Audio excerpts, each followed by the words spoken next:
आहा, अब सखियां भगवान को जो सालियां होती ना, वो भगवान को परेशान कर। तो वहां की कुछ रानियां, हमारे प्रभु राम जी एकदम सीधे हैं, लक्ष्मण जी थोड़ा चटर फटर है, थोड़ा सा चटर पटर लक्ष्मण जी हैं, राम जी एकदम सीधे हैं। कुछ सखियां राम जी के पास आई, और आपको अवधी भाषा समझ आती है? थोड़ा थोड़ा ना। तो एक सखी क्या बोली, काय हो बड़के पहुने, कैसन वाह। राम जी कहें ठीक है। अब सखियों ने, चलो हिंदी में कहते हैं, अब सखियों ने एक लीला रची। क्या? सखियों ने जानबूझकर जानकी जी की पादुका, पादुका यानी हाँ जो पांव में पहनते ना, पादुका चप्पल, जानकी जी की पादुका को सखियों ने अपने दुपट्टे में लपेड़ा, और लपेड़ कर एक चौकी के ऊपर रख दिया ऊंचाई पर, और आकर के राम जी से बोली इधर आओ जरा। तो राम जी तो चले, तो लक्ष्मण जी तो पीछा नहीं छोड़ते, तो लक्ष्मण जी वो उछल दिए। तो सखियां बोली तुम काहे आ रहे हो, अकेले को बुलाए हैं। लक्ष्मण जी बोले हम बॉडीगार्ड हैं, हम अकेले नहीं जान देंगे, नहीं तो परमिशन कैंसल, अगर जाएंगे तो दोनों जाएंगे। राम जी बोले अगर ये कह रहे हैं तो शादी का काम है, तुम मत आओ।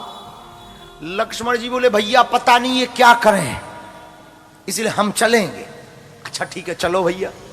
अब लक्ष्मण जी पीछे पीछे, राम जी आगे आगे, सखियां ले गईं। और सखियां क्या बोली, बोले महाराज सरकार, ये जो आसन पे है ना, ये हमारे कुल देवता हैं, जरा प्रणाम करो, प्रणाम करो। लक्ष्मण जी तो बड़े चतुर, बोले रुक जाओ भैया, सखियों एक बात बताओ, ये कुल देवता तुम्हारे हैं तो हम क्यों प्रणाम करें?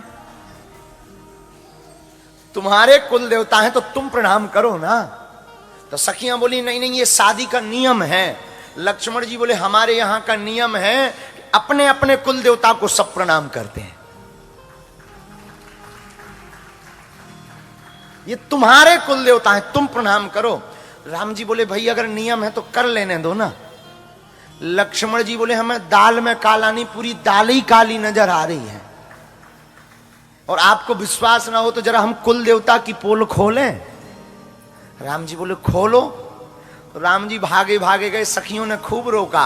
राम जी ने वो दुपट्टा उठाया, देखा हो ये भाभी मां की है पादुका।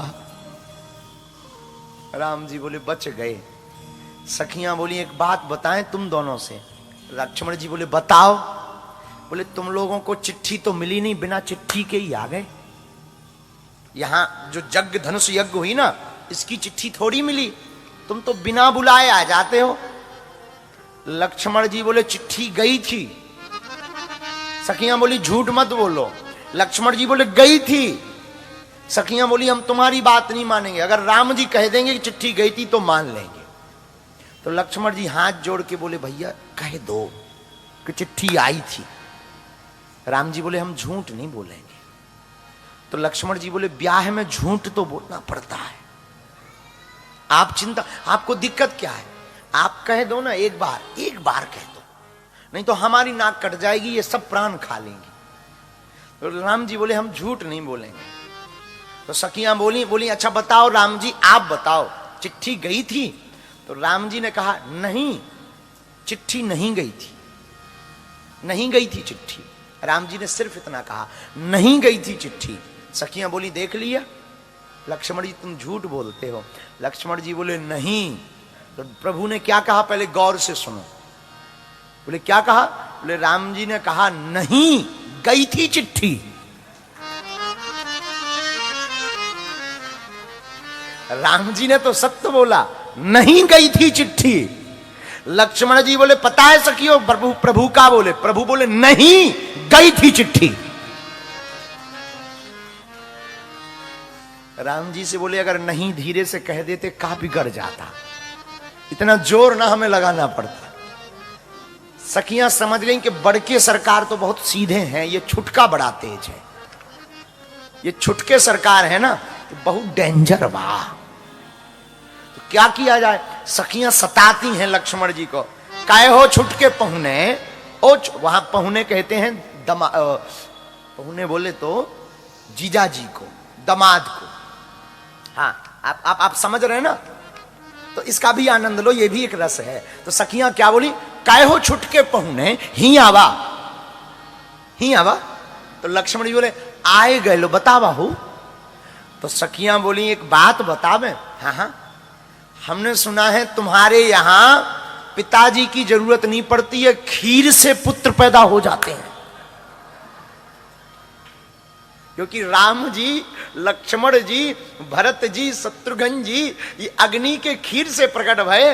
तो सखियां मजाक मजाक में बहुत बड़ी बात बोल दी, बोली सुना है हमने अयोध्या में पिता की जरूरत नहीं है, बिना पिता के खीर से लड़का पैदा हो जाता है। लेकिन लक्ष्मण जी भी कम नहीं, बोले धन्यवाद देवियो, आपने सच कहा, हमारे यहां खीर से पैदा होते हैं लड़के, पर माता जी की जरूरत पड़ती है। लेकिन हमने सुना जनकपुर में तो माता पिता किसी की जरूरत नहीं, पृथ्वी से बिटिया पैदा होती है।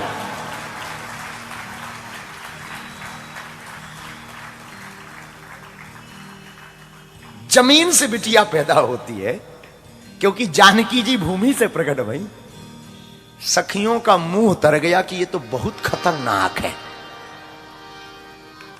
तो और दो सखियां आई अलग से, बोली राम जी एक काम करा, तुम यहीं रहा। राम जी बोले क्यों? ए पहुने,